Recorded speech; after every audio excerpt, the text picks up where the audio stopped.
Teen saves horse from burning farm. Years later, the horse returns the favor in a stunning way. The village of Willowbrook was a place that seemed untouched by time. Nestled amidst rolling hills and endless green fields, it was a close-knit community where every face was familiar.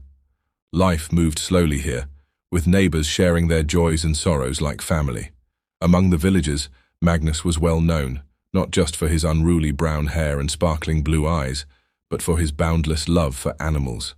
At just 17 years old, Magnus had developed a unique bond with the creatures of Willowbrook, spending hours wandering the fields and farms, offering a kind word and a gentle touch to any animal he encountered. Magnus's favorite place in the village was Mr. Whitaker's farm, located on the outskirts of town. The farm was alive with the sounds of clucking chickens, bleating goats, and the occasional bray of a donkey. But it was the horse named Dan who held a special place in Magnus's heart. Dan was a magnificent creature, his coat a glossy chestnut brown that shimmered in the sunlight, his mane thick and flowing like a river of silk. He was strong and proud, yet gentle enough to let children pat his nose. Mr. Whitaker, the farm's owner, was a kind old man who often joked about Magnus stealing Dan one day. "You spend more time with that horse than I do, boy," he'd laugh, his weathered face crinkling into a smile. Magnus would just grin, knowing he couldn't deny it. One particular summer evening, as the sun dipped below the horizon and painted the sky in shades of orange and purple, a sense of foreboding hung in the air. The winds picked up, rustling the leaves with an unusual intensity. Dark clouds rolled in, swallowing the last rays of daylight. Magnus was at home helping his mother prepare dinner when he noticed the first crackle of lightning in the distance. A sudden flash illuminated the sky, followed by a deafening clap of thunder. Moments later, a plume of black smoke rose in the direction of Mr. Whitaker's farm. Magnus's heart dropped. He ran to the window, his stomach churning with dread. The smoke thickened, and he realized it was coming from the farmhouse itself. Without a second thought, Magnus bolted out of the house, ignoring his mother's shouts to stay indoors. His feet pounded against the dirt road as he raced toward the farm, his mind racing even faster. What if Mr. Whitaker was inside? What about the animals? What about Dan? As he neared the farm, the scene before him was like something out of a nightmare. Flames engulfed the farmhouse, their fiery tongues licking the night sky. The heat was suffocating, the air thick with smoke. Villagers had begun to gather, shouting and pointing, but no one dared approach the raging inferno. Magnus's eyes darted to the stable behind the house. Through the smoke and fire, he could just make out Dan tied to a post and rearing up in panic. The horse's terrified neighs pierced the air, each one a cry for help. Magnus's chest tightened. He knew he couldn't stand by and do nothing. Summoning every ounce of courage, Magnus sprinted toward the stable. The heat was like a wall, pushing him back, but he pressed on. Flames crackled and roared, sending sparks flying in every direction. Sweat poured down his face, stinging his eyes, but he didn't stop. Reaching the stable, Magnus coughed violently, the acrid smoke burning his throat and lungs. Dan's wide eyes met his, filled with fear and desperation. "It's okay, buddy," Magnus rasped, his voice barely audible over the chaos. "I'm here." He fumbled with the ropes that held Dan in place, his fingers trembling from the heat and adrenaline. The knots were tight, and every second felt like an eternity. His skin prickled from the heat radiating off the flames, but he refused to give up. Finally, the last rope came loose. Magnus stepped back, and Dan bolted out of the stable, nearly knocking him over. Magnus followed, stumbling through the smoke and flames. As they emerged into the open air, a collective cheer erupted from the gathered villagers. Dan whinnied, pawing at the ground as if to thank Magnus. The boy collapsed onto the grass, coughing and gasping for air. Mr. Whitaker, who had returned just in time to witness the rescue, ran to Magnus and pulled him into a tight embrace. "You saved him," the old man said, his voice thick with emotion. "You saved my boy." The fire was eventually brought under control, but the farmhouse was reduced to charred ruins. Still, no one cared about the loss of property that night. All they could talk about was Magnus's bravery and the unbreakable bond he had with Dan. In the days that followed, Magnus became a hero in Willowbrook. Children looked up to him with wide-eyed admiration, while adults marveled at his courage. But for Magnus, the greatest reward was the sight of Dan, safe and sound, grazing peacefully in the pasture. The horses' trust in him had been unshakable, and that bond had carried them both through the fire. Little did Magnus know, This act of kindness would set the stage for an even more extraordinary event, a moment that would forever change his life and the way the world saw his connection with Dan. It had been 2 years since Magnus rescued Dan from the blazing farm. The memory of that night had become a cherished story in the village of Willowbrook, told and retold by villagers who admired Magnus's bravery. Magnus himself had moved on from the limelight, focusing on his love for animals and spending as much time as possible with Dan. The horse had become more than just a favorite. He was Magnus's confidant, his silent companion, who seemed to understand him in ways no human ever could. One crisp autumn morning, Magnus decided to take Dan on a ride through the sprawling hills that bordered Willowbrook. The trees were a riot of red, orange, and gold, their leaves crunching under Dan's hooves. The air was cool and invigorating, the sky a brilliant blue. Magnus loved these moments of peace and solitude, where the world seemed to shrink to just him and Dan. As they ventured deeper into the wooded hills, the landscape grew wilder. The trees were denser here, their branches forming a canopy that filtered the sunlight into soft, dappled patterns on the ground. Magnus guided Dan along a narrow path that wound through the forest, marveling at the beauty around them. But nature, as Magnus knew well, could be unpredictable. As they rounded a bend, the serene atmosphere was shattered by a sharp, stabbing pain in Magnus's leg. He cried out, clutching his calf as he slid off Dan's back. Looking down, his heart sank. There, coiled and ready to strike again, was a snake with vibrant green and black scales, a creature that was as beautiful as it was dangerous. The snake hissed, but before it could attack again, Dan reared up, his powerful hooves slamming into the ground with a force that sent the snake slithering away into the underbrush. Magnus tried to stand, but his leg was already swelling, and a wave of dizziness washed over him. His vision blurred, and he felt himself sinking to the ground. Dan, sensing something was wrong, nudged Magnus with his nose. The boy groaned, barely able to keep his eyes open. The snake bite wasn't immediately fatal, but Magnus needed help, and fast.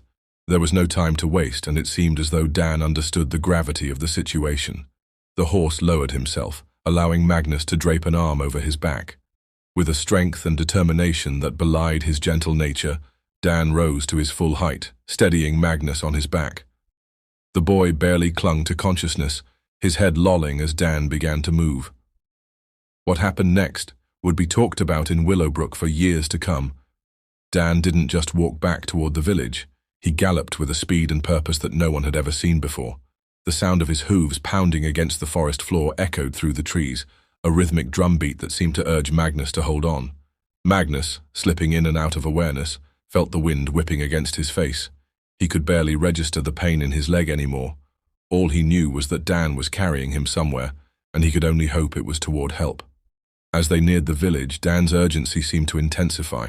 He veered off the main path, taking a shortcut that Magnus didn't even know existed. It was as if the horse had a map of the area etched into his mind, every twist and turn guiding him closer to salvation. Finally, the familiar rooftops of Willowbrook came into view. Dan didn't slow down as he entered the village, his hooves kicking up dust as he charged toward the home of Dr. Colin, the village's beloved physician. The sight of the galloping horse, with Magnus slumped over his back, sent villagers into a frenzy. They called out in alarm, running to follow Dan as he came to a halt outside the doctor's house. Dan stomped his hooves against the wooden door, his urgent neighs echoing through the morning air. Dr. Colin appeared, his face a mask of confusion and concern. It only took a moment for him to understand what was happening. He rushed forward, his eyes widening as he saw Magnus's swollen leg. "Get him inside," the doctor barked, motioning for the villagers to help. Dan stood perfectly still as Magnus was carefully lifted off his back and carried into the house. The horse watched intently, his dark eyes following every movement as Dr. Colin began to treat Magnus. Inside, the doctor worked quickly, administering an antidote and cleaning the wound. "He's lucky," Dr. Colin muttered to himself. The snake wasn't highly venomous, but without quick action, this could have ended differently. As Magnus's condition stabilized, the villagers began to piece together what had happened. The story spread like wildfire, how Dan had saved Magnus from certain peril, how the horse had galloped through the forest with unwavering determination, and how he had summoned help in the most remarkable way. When Magnus finally regained full consciousness, his first thought was of Dan. Ignoring the protests of those around him, he insisted on being taken outside. There, standing under the shade of an old oak tree, was his savior. Magnus limped toward Dan, tears streaming down his face. He wrapped his arms around the horse's neck, his voice choked with emotion. "You saved me," he whispered. "You saved my life, Dan." The villagers watched in awe as the boy and the horse shared a moment of profound connection. It was a bond forged in fire and sealed by trust, a testament to the extraordinary relationship between humans and animals. From that day on, Magnus and Dan were inseparable. The horse's act of heroism became a symbol of loyalty and courage, inspiring everyone in Willowbrook. But for Magnus, it was more than just a story. It was a reminder of the incredible power of kindness and the unbreakable bond between friends, no matter their species. As Magnus recovered from the snake bite, the story of Dan's heroics continued to spread across Willowbrook and beyond. Villagers spoke of it in hushed tones of awe, marveling at the intelligence and loyalty of the horse. It wasn't long before local newspapers picked up the tale, dubbing Dan the miracle horse.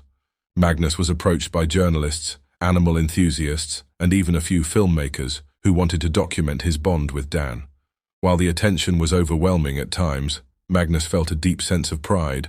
This wasn't just about him, it was about celebrating the profound connection between humans and animals.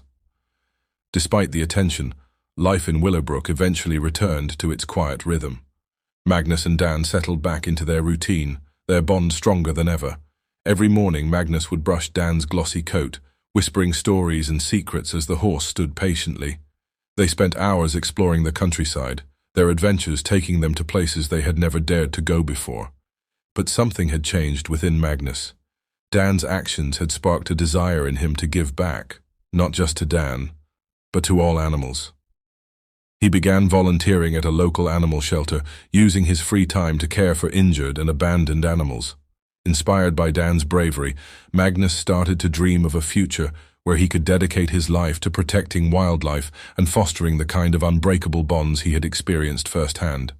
Years passed, and Magnus grew into a young man with a clear purpose. He pursued a degree in animal science and conservation, driven by the belief that every creature, no matter how small or seemingly insignificant, deserved a chance at life. Dan remained by his side, a constant reminder of why Magnus had chosen this path. One day, while flipping through an old journal, Magnus came across a sketch he had made of Dan years ago. The image stirred something within him, a deep longing to share their story with the world.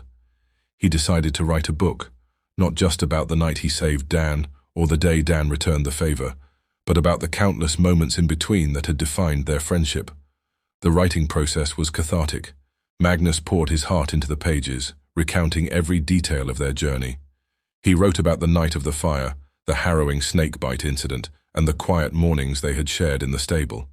He described the way Dan's eyes seemed to hold a universe of wisdom, the way his presence had brought comfort and strength during the darkest times. When the book was finally published, it became an instant success. Titled, "The Miracle Bond, A Boy and His Horse," it resonated with readers around the world. Letters poured in from people who had been touched by Magnus's story, sharing their own experiences of love and loyalty with animals. Magnus was invited to speak at schools, conferences, and animal rights events, where he used his platform to advocate for kindness and conservation. But Magnus wasn't content to stop there. With the proceeds from his book, he established the Willowbrook Wildlife Sanctuary, a haven for injured and endangered animals.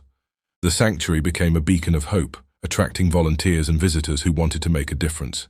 Dan, now considered the sanctuary's unofficial mascot, often greeted guests with a gentle nuzzle or a playful toss of his mane. As Magnus stood on the hill overlooking the sanctuary, he felt a deep sense of fulfillment. His life had come full circle, all thanks to a single act of courage, both his and Dan's. The horse who had once been a victim of circumstance had become a hero, and Magnus, the boy who had saved him, had found his life's calling. And yet through it all, their bond remained unchanged. In the quiet moments, when the world fell away, and it was just the two of them, Magnus would rest his forehead against Dan's, feeling the steady rhythm of the horse's breath. In those moments, he was reminded of the lesson that Dan had taught him all those years ago, that kindness, once given, has a way of coming back, often in ways we least expect. As the sun set over Willowbrook, casting the sanctuary in hues of gold and amber, Magnus whispered a promise to Dan. I'll always be there for you, just like you were there for me. Together, we'll keep making miracles happen." Dan snorted softly, as if to say he understood. And as they stood there, silhouetted against the fading light, it was clear that their story was far from over. For Magnus and Dan, every day was a new chapter, a chance to create a world where kindness reigned and every bond, no matter how unlikely, was cherished.